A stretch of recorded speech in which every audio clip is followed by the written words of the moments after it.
두 분과 함께합니다. 홍익표 전 민주당 의원 모셨고요. 어서 오세요. 네, 반갑습니다. 김영호 전 국민의힘 의원 모셨습니다. 어서 오세요. 네, 안녕하세요. 네, 날이 많이 추워졌습니다. 건강 관리 잘하시기 바라고요. 고맙습니다. 네.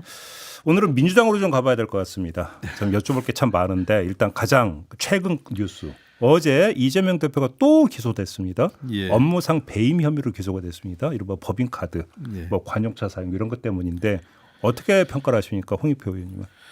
예, 뭐 사실은 뭐 기소가 예정돼 있다라고 봐야 됐겠죠. 뭐 이 수사가 오랫동안 진행돼 왔고 당초에는 사실은 김혜경 여사하고 이제 그 배모 씨 그 두 사람에 집중돼 있다가 김혜경 여사는 이제 기소유예 처분을 하고 이재명 대표를 사실상 이제 이 법인카드 불법 사용에 대한 수혜자로 검찰이 하면서 기소를 한 건데.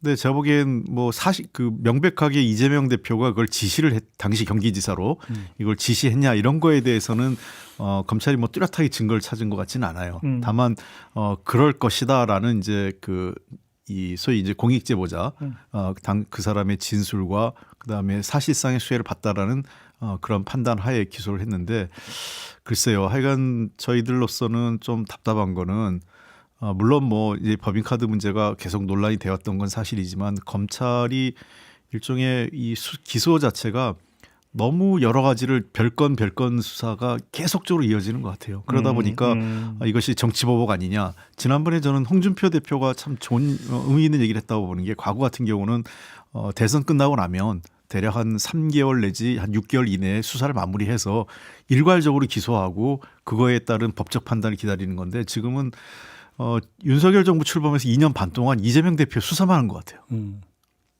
그래요. 예. 그래서 저희들은 그것 때문에 이제 정치보복 아니냐 이런 얘기를 하는 거죠. 김영호 의원님은 어떻게 평가하세요? 저는 두 가지 생각이 들어요. 하나는 그 법카 유용 문제 이런 거는 잘못된 거는 분명합니다.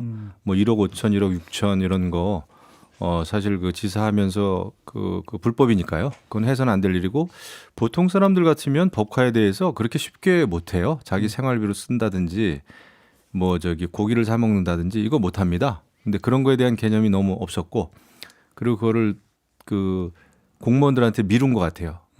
그런 걸 이제 뭐 공무원들한테 맡겼더니 그렇게 했다 이런 식으로 그래서 끝까지 거짓말하는 거는 저는 옳지 않다 봅니다.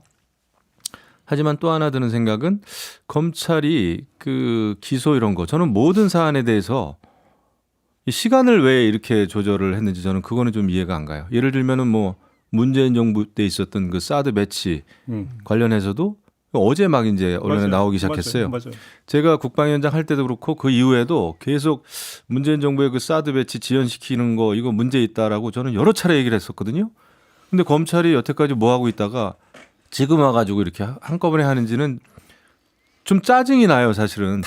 사실 타이밍이 좀 그렇지 않습니까? 네, 그래서 할 거를 미리 좀 했어야 되는데 이렇게 되면 이제 오해를 받는 거죠, 정치적으로. 그러니까요. 그래서 그런 거는 좀 잘못됐다 생각하는데 법카 유용은 불법이다라는 거는 저는 확실하게 말씀드릴 수 있을 것 같아요. 제가 그렇잖아요. 또 타이밍도 한번 여쭤보려는데 좀 타이밍은 좀 약간 오해 소지가 많다 이런 말씀이시네요.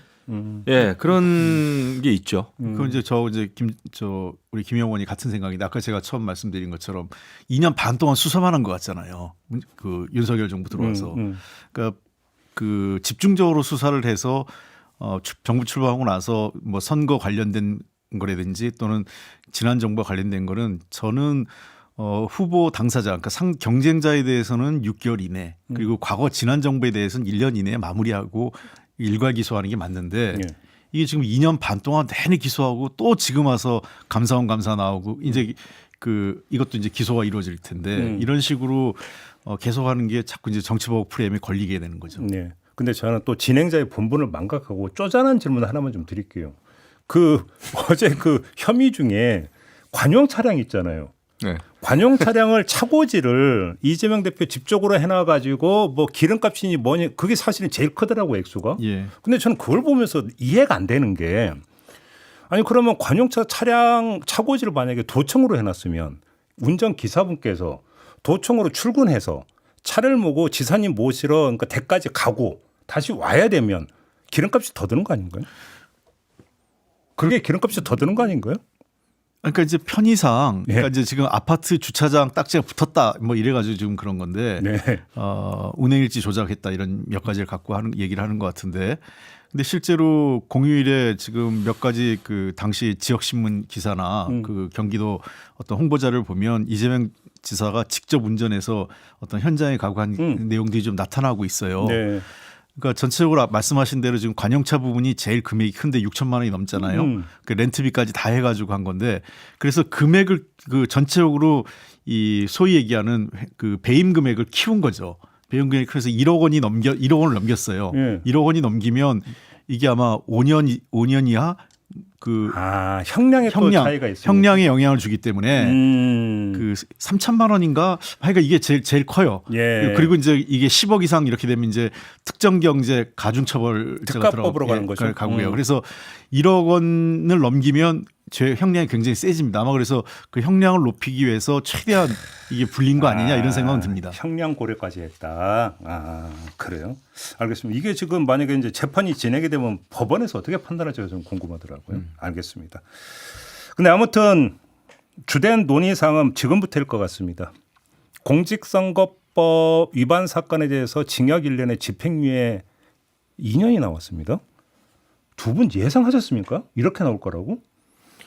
뭐 유죄는 예상들을 많이 했고요. 제 네. 주위에 있는 사람들도 그렇고 법조인들도 다 했는데 뭐 선거법치고는 많이 나왔는데 예, 많이 나왔죠. 근데 그게 이번에 이제 법원 그 판결문에도 그런 게 좀 있는 것 같긴 한데 그 가중 처벌을 받은 것 같아요. 가중? 예, 그러니까 뭐냐면은 여러 가지 뭐 과거에도 선거법 위반이 한 번 있었다는 것도 있겠지만은 네.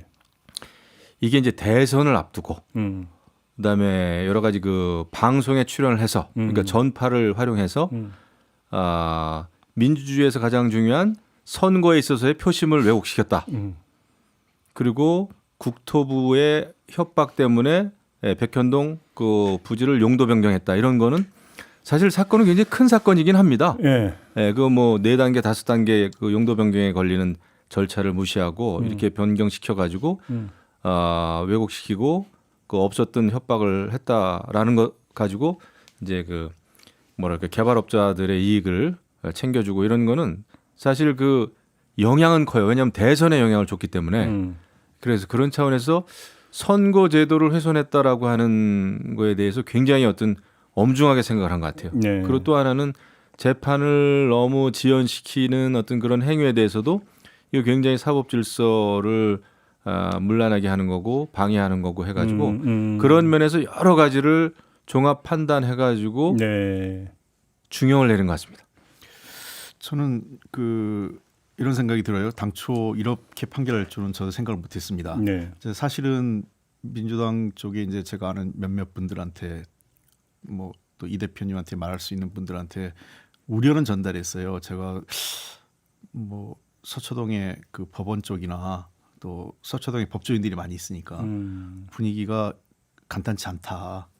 이게 좀 특히나 이제 25일 거는 좀 더 어려울 것 같고 15일에 있을 선거법도 좀 간단치 않을 것 같아서 저는 사실은 최대 한 300만 원까지 가능성이 있다고 봤어요.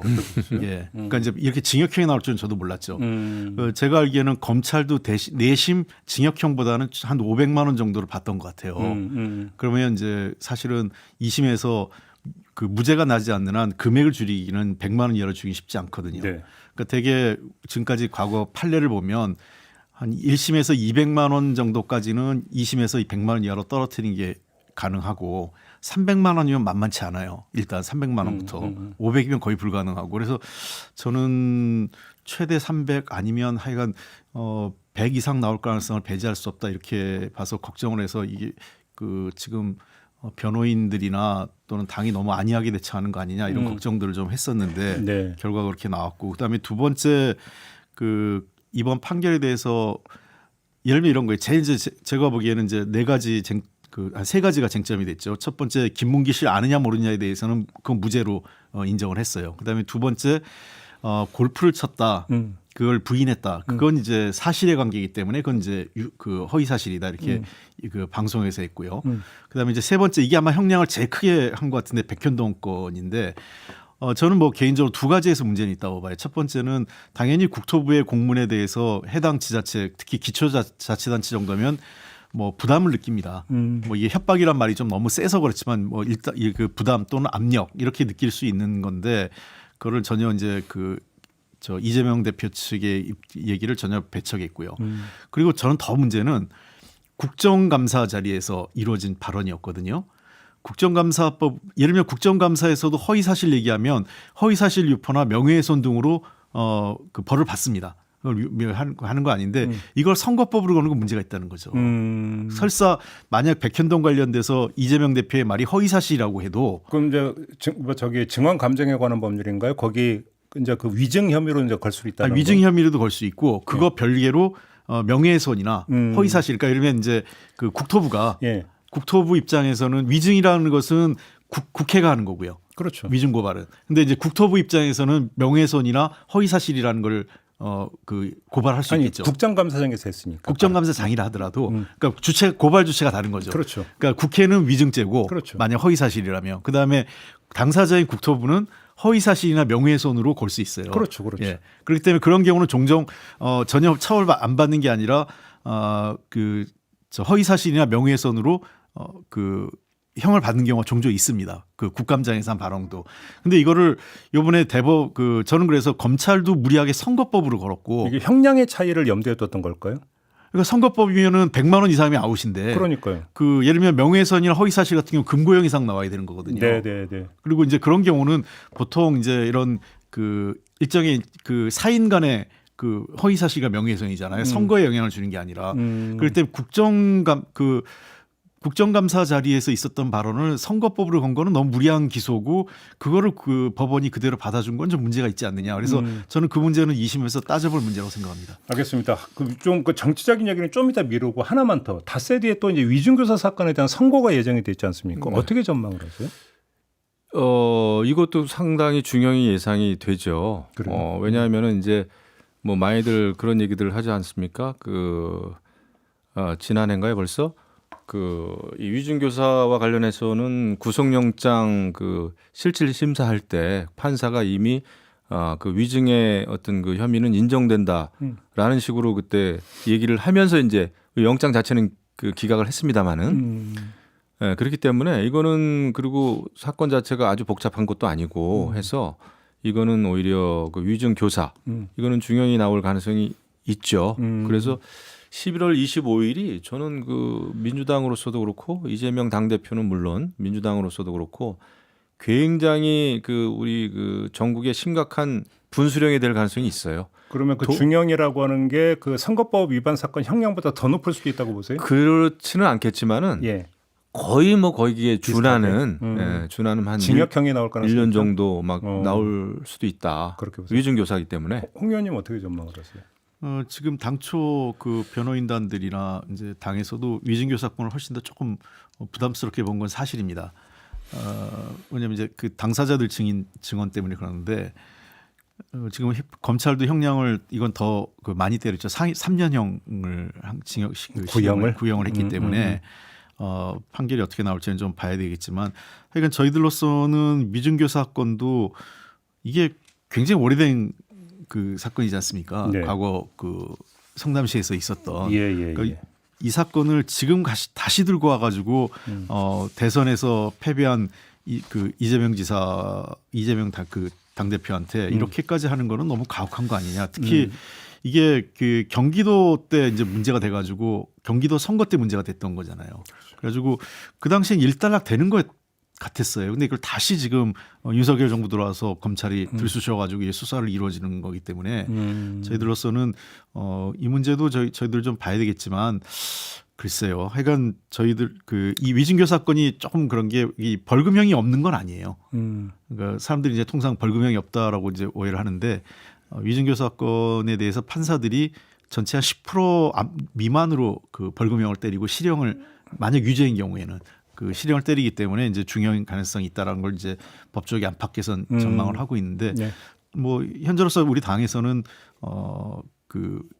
이러면 이재명 대표가 뭘 위증을 해달라고 요청한 게 아니라 그냥 들은 대로 알고 있는 대로 진술해달라 얘기한 거기 때문에 그것을 확대 해석하는 것은 위증 교사로 몰고 가는 건 좀 문제가 있지 않냐. 근데 두 가지인데 하나는 이제 새로운 그 녹취록이 나왔기 때문에 이게 급물살을 탄 거거든요. 새로운 녹취록이 나왔고 그다음에 이제 알고 있는 대로 얘기하라 이런 게 사실은 그 사람은 굉장히 그 생각이 안 난다고 그러는데 생각이 안 나는 사람 보고 자료 주면서 알고 있는 대로 얘기하라고 그러니까 굉장히 정황상 이거 뭔가 강요하는 거다. 이제 이런 또 지금까지 이제 사법의 영역에 대해서 질문을 드렸는데 지금부터 정치 영역으로 좀 넘어와서 조금 전에 홍 의원님도 당에서 좀 안이하게 되신 것 같다라는 평가를 해주셨잖아요. 예. 그러니까 지금 이게 이제 당 차원의 대응은 물론 아니었다고 봐야 되죠. 개인적 차원의 이제 법률 문제였기 때문에 당이 이제 대응에 대한 한계는 있었다는 점도 물론 그러니까 전제를 해야 되겠지만 당이 너무 좀 낙관적으로 봤던 거 아니냐 이런 얘기도 좀 있더라고요. 어떻게 평가를 하세요? 예. 그러니까 이제 뭐 당이 대응이라는 것은 법리적 대응이라는 건 사실은 당이 대응이 아니라 그렇죠. 그 변호인단이 하는 거고 당은 정치적 대응을 하는 건데 근데 이제 당도 그 뭐 여러 가지 대책 기구를 만들면서 법리 논쟁에 뛰어들었어요. 어쨌든 그 법리 논쟁에 뛰어들면서 그 제가 보기에 약간 너무 안이하게 대응했거나 잘못 짚었다는 것은 그 이번 선거법과 관련된 것만 보면 계속 김문기 씨를 아냐 모르냐 문제 갖고만 포인트를 맞췄어요. 아, 예, 인터뷰를 해도 그 부분에 상당히 강조를 했었죠. 예, 맞아요. 그러니까 이거는 전혀 법정 분위기나 재판부의 심증을 못 읽었다는 거죠. 변호인단이거나 당의 대책기구는 그건 의견이지 사실이 아니다. 의원들이 예. 그 얘기를 되게 강조했었거든요. 예, 계속 그 얘기를 많이 했는데 결국은 그건 다 무죄가 났어요. 예. 그리고 도리어 이제 실제로 제가 보기엔 중형이 떨어진 가장 중요한 건 백현동 건이었는데 잘못 좀 제가 보기엔 좀 아니한 게 뭐 그 국정감사장에서 얘기한 거는 처벌받지 않는다 이런 얘기하는 건 제가 좀 이해가 안 되더라고요. 그 처벌받지 않는다라고 얘기하는 순간 그러면 국감장에서 거짓말이 되느냐 이런 역공을 받았단 말입니다. 아까 제가 얘기한 포인트가 맞다고 봐요. 국감장에서 한 거를 선거법으로 거는 게 맞느냐는 거죠. 아, 오히려 그렇게 갔었어야 된다. 그렇습니다. 이거는 기소 자체가 잘못됐다. 예. 그러니까 정부 검찰이 국감장에서 한 걸 선거법으로 걸면 앞으로 모든 이러면 이런 거죠. 제가 예를 들면 이제 그 지자체장이라고 쳐요. 광역지자체장이라고 서울시장하고 지금 경기지사 같은 경우는 행안이나 저 국토위에 나가고 있거든요. 그 국감 때 그러면 내년에 선거가 있어요. 근데 제가 어떤 그 경기지사나 저 서울시장에 나와가지고 어떤 허위 사실 얘기하면 이거 선거법으로 걸어야 됩니까 아닙니까 앞으로? 그러니까요. 예, 그러니까 그 국감장에서 허위 사실은 두 가지로 거는 거예요. 국회는 위증죄로 거는 거고 그 허위 사실의 당사자, 그러니까 허위 사실로 인해서 피해를 입은 당사자가 명예훼손이나 허위 사실 유포로 저 검찰에 고발을 하는 게 맞는 거지. 이거를 검찰이 선거법으로 거는 거는 저는 듣도 보도 못했습니다. 그러면 이게 하나의 선례가 되는 게 선출직이 국회에 나와서 그러니까 뭐 예를 들어서 그러니까 또 연임 도전을 한다고 전제하면 예. 다 선거법으로 걸 수 있다는 지금 하나의 선례가 돼버릴 수도 있다. 그런 겁니다. 예. 그리고 예를 들면 장관으로 있을 때 허위사실 유포하면 그다음에 선거 나오면 다 선거법으로 걸 수 있는 거죠. 그게 아마 시기가 좀 문제가 될 겁니다. 그 발언을 언제 했느냐. 그러니까 본인이 출마하는 그 선거에 임박해서 했느냐. 그러면 이제 선거법도 그 적용이 가능은 하죠. 왜냐하면 그 발언 자체가 그 방송에 어차피 아무리 이제 국회 증언이라고 합니다만은 다 방송에 나가는 거고 그게 이제 선거에 끼친 영향이 크면 그것도 선거법으로 걸 수는 있어요. 그런데 일단은 제가 민주당이 좀 잘못 대처한다 생각이 되는 거는 뭐 이재명 당대표 사법 리스크 있는 그 당대표를 뽑은 거 자체도 이제 문제가 있고 또 검찰 탄핵이다 또 판사 탄핵이다 이렇게 너무 그런 게 많았어요. 좀 자극을 했다고. 예, 판사도 다 사람이고 검사도 사람인데 뭐 김우영 의원이 일개 판사 그렇죠. 그런 것도 상당히 불필요했고 네. 그다음에 또 여러 가지 어떤 민주당이 여태까지 보여왔던 그 방탄 국회 이런 것도 하등에 도움이 안 되고 또 1심 선고 나자마자 박찬대 원내대표는 뭐 미친 정권의 미친 판결이다 이런 것도 사실 2심 대비하는 이재명 당대표 입장에서는 사실 속이 탈 거예요. 주변에서 이렇게 얘기하면 이거 좀 곤란한데라는 생각이 들 겁니다, 솔직히. 네. 그래서 법리 논쟁은 법리 논쟁으로 대응을 잘 하고 너무 장외 집회 이런 거를 이재명 방탄 집회가 안 되도록 하는 게 도움이 될 텐데 그렇게 안 갈 겁니다. 민주당은 더 지도부는 더 강경 대응을 할 것이고 더 윤석열 퇴진을 주장할 것이고 그렇게 되면은 저는 2심이나 다른 혐의, 선고 많이 남았는데 점점 불리해진다고 봐요. 저 부분은 좀 고민해야 될 부분이 있는 게 원래 뭐 그런 것 때문에 그 재판사의 판단이 바뀌고 형량이 바뀐다 이렇게 우리가 직접적으로 얘기할 수는 없지만 전반적으로 이제 법조계 분위기라는 건 있거든요. 그렇죠. 판사도 사람이고. 예. 그래서 그 김용호 의원님 말씀대로 뭐 일정 부분 제가 동의하는 게 사실은 그 법원 분위기가 처음에 그 정부 여당이 되게 안 좋았었어요. 그랬어요? 예, 작년 그러니까 2023년 말 그다음에 선거 시기까지. 왜 그러냐면 김태우 전 강서구청장 건이 좀 컸어요. 그러니까 대법원까지 해가지고 그 아웃을 시켰는데 뭐 잉크도 마르기 전에 한 달도 안 돼가지고 그 사면 복권해가지고 하니까 약간 사법부가 멘붕에 빠진 거죠. 이건 뭐지? 그럼 우리한테 뭐토록 이거 판결을 하라고 그런 거야? 이런 식의 이 굉장히 그 기분 나쁜 상황이 흘렀어요. 그래가지고 그런 기류가 그리고 이제 이 윤석열 정부 들어와가지고 로펌을 막 털었습니다. 압수수색하고.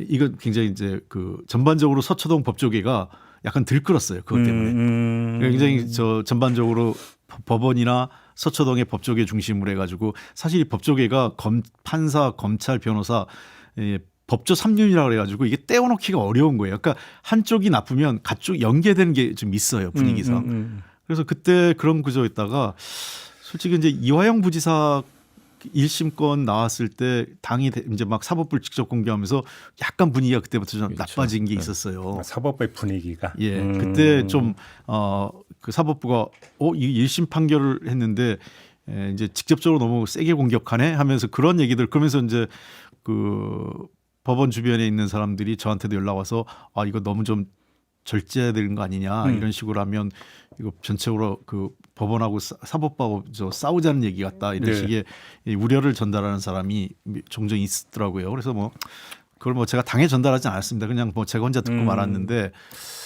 그럼에도 불구하고 이런 말 있잖아요. 기분이 태도가 돼서는 안 된다. 그죠? 기분이 판결로 이어지면 안 되는 건 맞는 거잖아요. 맞죠. 그럼에도 되면 안 불구하고. 되죠. 예. 와, 우리 홍 의원님이 서초동으로 가시더니 확실히 법조계 그러니까 홍 의원님 같은 분을 당에서 자문을 많이 구하고 이래야 되는데 아주 미세한 부분을 포착하고 계시더라고요. 그래요. 제가 딱 보니까 딱 판을 읽으시네.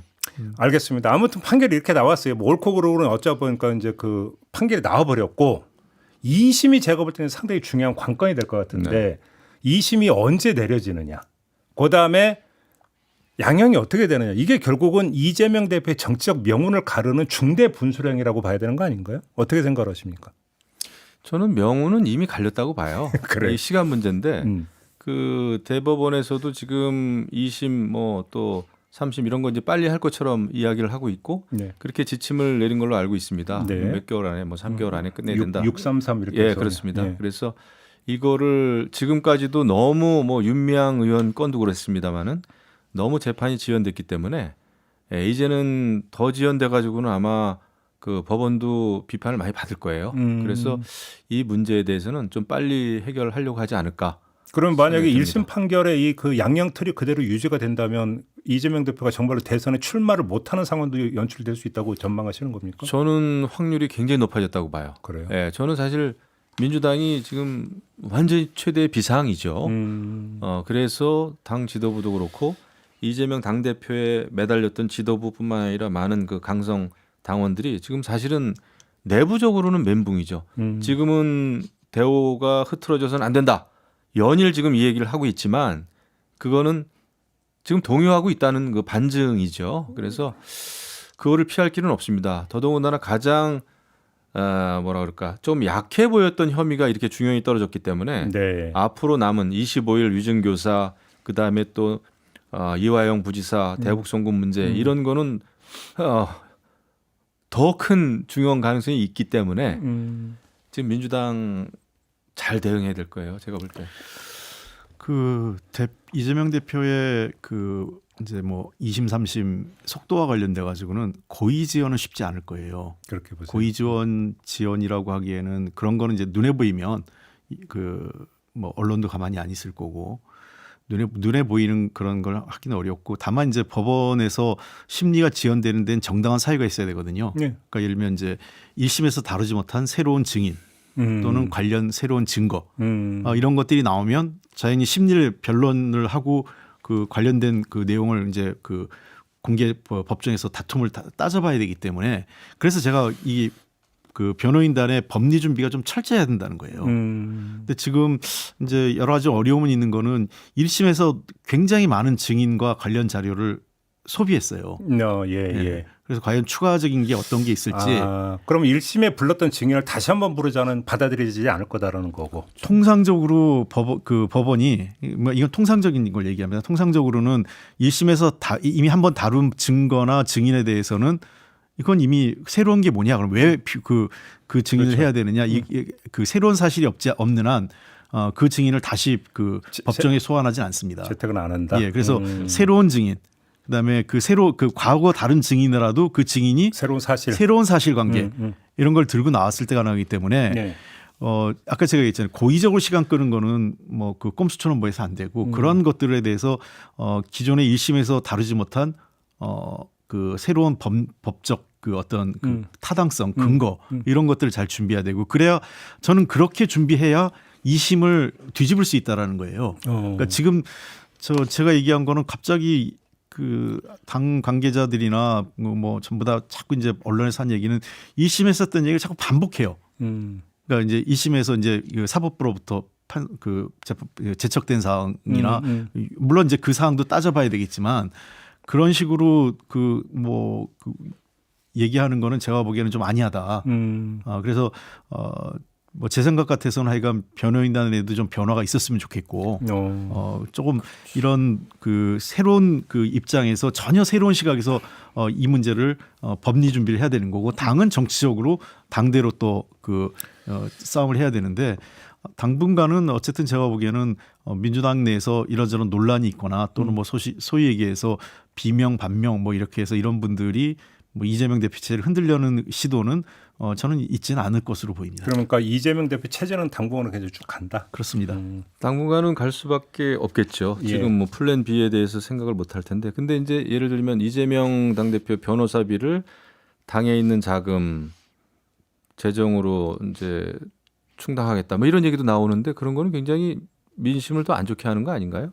그거는 그게 아무리 당 대표지만 아마 쉽지 않을 거예요. 그러니까 이제 그거는 따져볼 텐데. 그렇죠. 그 문제가 될 것 같은데. 법리적 문제를 따져서 그러니까 예컨대 이제 다른 법정은 좀 어렵고 선거법은 당도 관련돼 있으니까 쓸 수 있지 않느냐 이런 얘기가 좀 나오는 것 같은데 네.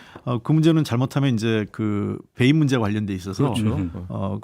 그거는 법적인 문제를 따져보고 판단해야죠. 뭐 그래요. 가능하면 쓸 수 있지만 법적으로 안 되는 걸 쓰면 안 되겠죠. 그래요. 지금 뭐 돈 얘기했으니까 갑자기 불현듯 떠오르는데 그 만약에 대법원에서 만약에 1심이 확정이 된다면 400 몇십억 434억 정도. 네. 다 토해내야 되는 게 맞아요? 그렇습니다. 그건 이제 보통 국회의원 선거나 다른 모든 선거는 개인이 부담을 하는데 대통령 선거는 당이 부담하게 돼 있기 때문에 네. 어쨌든 당이 만약의 경우 뭐 최악의 경우에는 그런 상황도 염두에 두고 근데 뭐 준비를 해야죠. 너무 멀리 나가서 앞서갈 이유는 없는 것 같고 그렇습니다. 뭐 예. 대법원 판결은 아직 멀었으니까. 아직 멀었습니다. 그리고 저희들은 충분히 아까 제가 얘기한 다른 이 법정 이유를 근거를 갖고 싸워볼 만하다 생각을 해요. 그러니까 이거 홍 의원님 말씀은 좀 이럴 때일수록 오히려 냉정하게 그다음에 치밀하게 좀 법리 대응을 할 필요가 있다 이 말씀이시네요. 그렇습니다. 정리를 그러니까 이게 저 흥분해서 물론 이제 우리 당원과 지지자들에서는 굉장히 화가 나고 뭐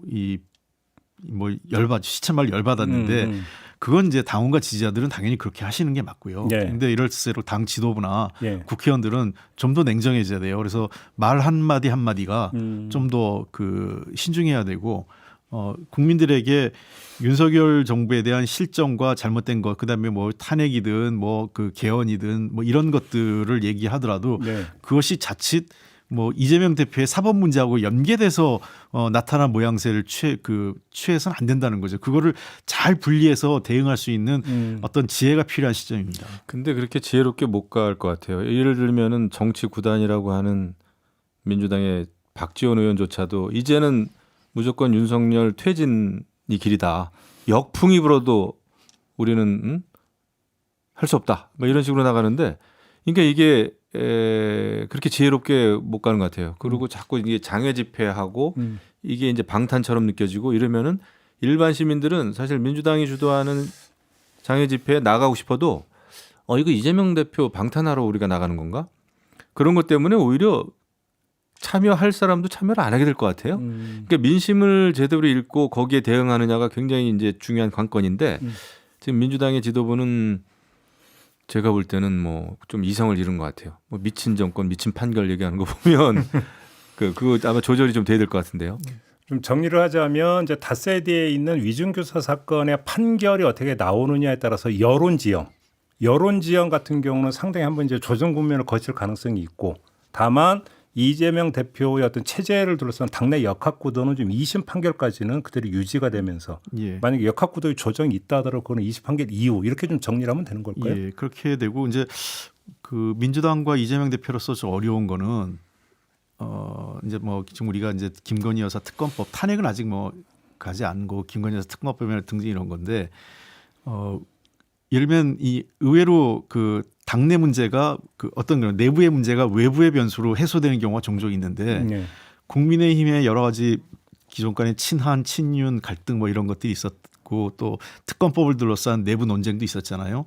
이런 문제들이 그 이재명 대표 1심 선고를 계기로 약간 이게 그러니까 봉합되는 그런 분위기가 지금 국민의힘 내부에 있어요. 그래서 네네네. 실제로 저는 만약 28일 지금 이제 만약 그 이 제2요구 대통령이 거부권을 쓰면 28일 이제 재의결을 하겠다는 건데 지난번에 4표 정도 반란표가 나오는데 그 표 이상도 안 나오지 않을까. 오히려 줄어들 거라고 예, 예상하거든요. 그래서 저는 더 줄어들 가능성이 있고 그리고 네. 좀 이제 그런 건데요. 제가 국민의힘 의원들 얘기 들어보니까 몇 분 얘기하면 그 명태균 게이트가 포함되면서 공천 과정에 들어갔잖아요. 그러면 국민의힘 당사하고 우리 당 국회의원들 당선자들이 다 그 특검의 조사 대상이 되는데 그걸 우리가 어떻게 찬성을 하냐. 민주당이 왜 특검법을 그렇게 올렸는지 모르겠다. 그렇죠. 라고 얘기하는 분이 제법 많이 계시더라고요. 이게 명태균 내지 김건희 여사로 한정이 되는 문제가 아니다. 그리고 당 전반을 다 이제 당 들쑤시는. 전반, 예, 그리고 당사 자기의 문제다 이렇게 얘기하는 그러니까 이제 약간 좀 중도적 입장이나 뭐 예를 들면 이제 윤석열 대통령에 대해서 비판적인 그러니까 이게 좀 문제가 있다 이렇게 했던 의원들도 약간 돌아서는 분위기가 좀 있더라고요. 그렇죠. 이 공천 역대 공천 헌금이나 그러니까 정말 돈 가지고 공천을 했는 거 이런 거는 명확하게 수사의 대상이 돼야 되고 처벌받는 게 맞습니다만은 공천에 영향력을 행사했다는 거 가지고 수사한다는 거는 사실 전례가 없어요. 그 워낙 공천이라고 하는 것은 정말 공천이라고 하는 게 공심이나 공간위에서 순수하게 결정해가지고 내리기보다는 전례가 있죠. 박근혜 정부 때. 예. 그럴 때 공천 개입해가지고 징역 2년인가 확정 판결도 받고 했죠.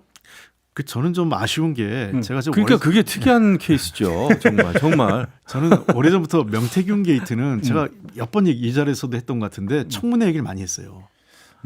그래서 그 김건희 여사 특검하고 그 해병대 장병 특검은 그 여론적으로 굉장히 지지가 많기 때문에 하고 명태균 게이트 관련돼서는 국회는 민주당의 판 아니겠어요? 사실상 민주당 훨씬 유리한 지형이잖아요. 그래서. 그러면은 국회를 끌고 와서 명태균 게이트를 청문회를 하는 게 유리한데 이게 검찰이 구속해 버리니까 약간 민주당도 허를 찔린 느낌이에요. 차라리 구속되면서. 근데 오히려 이제 명태균도 그렇고 또 그 강혜경 씨도 그렇고 굉장히 많이 그 언론에 출연하면서 했단 말이에요. 그러니까 민주당으로서는 그걸 조금 즐겼던 것 같아요. 그러니까 그럼 얘기 나온 김에 지금 그 우원식 의장에서 공문 발송했다는 뉴스를 종합을 하면 국민의힘이 찬성을 안 해도 그러니까 12월에 차상병 국정조사 아마 밀어붙일 것 같은데 전략적으로 어떻게 평가를 하십니까? 뭐 저는 해볼만 하다고 생각하는데 이제 뭐 당연히 그 국정조사하면 그 정부기관, 국가기관이 이제 그 당연직 증인으로 채택되거든요. 근데 이제 정부기관에서 비협조하는 경우에는 상당히 애를 먹죠. 국정조사를 해도. 그러니까요. 예, 야당 입장에서 어려운 게 왜냐하면 관련 자료 그 검찰 수사도 해서도 이제 잘 안 되는데 수사기관에도 안 되는데 국회는 수사기관이 아니잖아요. 그렇죠. 그러니까 그런 측면에서 어렵고 또 보통 관련된 해당 당사자들이 검찰 수사가 진행되는 순간 증인을 회피할 수 있는 명분을 그걸로 삼고 있기 때문에 여러 가지 제한은 있지만 근데 어쨌든 저는 이 민주당은 자기가 할 수 있는 수단들을 활용하는 게 좋아요. 국정조사나 청문회 즉 그 다수석을 가진 국회를 적극적으로 활용하는 방안을 찾아가는 게 필요하다고 봅니다. 알겠습니다. 근데 지금 민주당이 계속 그렇게 이제 하기가 어려운 게 지금 보세요. 뭐 감사원이 이제 감사원 결과 나온 거지만은 그러니까 사드 배치 가지고 지금 이렇게 됐죠. 문재인 정부 때. 그다음에 제가 알기에는 또 서해 공무원 피살 사건도 보통 일이 아니기 때문에 근데 저는 제가 알기로는 그 감사는 그거 말고 또 한 건도 지금 감사 중인 걸로 저는 그러니까 이런 많은 게 있어요. 그래서 이거를 민주당도 너무 이런 정치적인 사안이나 이런 거 가지고 대통령을 직접 어떻게 예를 들면 뭐 건드리는 이런 게 되면은 또 국민의힘으로서 또 맞불 작전 하지 않겠습니까? 그러면 한두 끝도 없다. 이 중차대한 시기에 말이죠. 네. 그래서 좀 차분해질 필요가 있어요. 그렇게 아무튼 근데 이제 뭐 그 여야 공이 어떤 걸 지배 이슈로 이제 끌어올리려고 할 것인가라는 어떤 뭐냐면 게임은 프레임 싸움이죠. 지금. 어차피 이제 그 전개가 될 수밖에 없다고 예. 봐야 되겠죠. 예. 알겠습니다. 자, 오늘 이야기는 좀 이렇게 좀 마무리를 좀 하고 두 분과는 인사 나누도록 하겠습니다. 말씀 잘 들었고요. 고맙습니다. 감사합니다. 네, 저도 물러가겠습니다. 고맙습니다.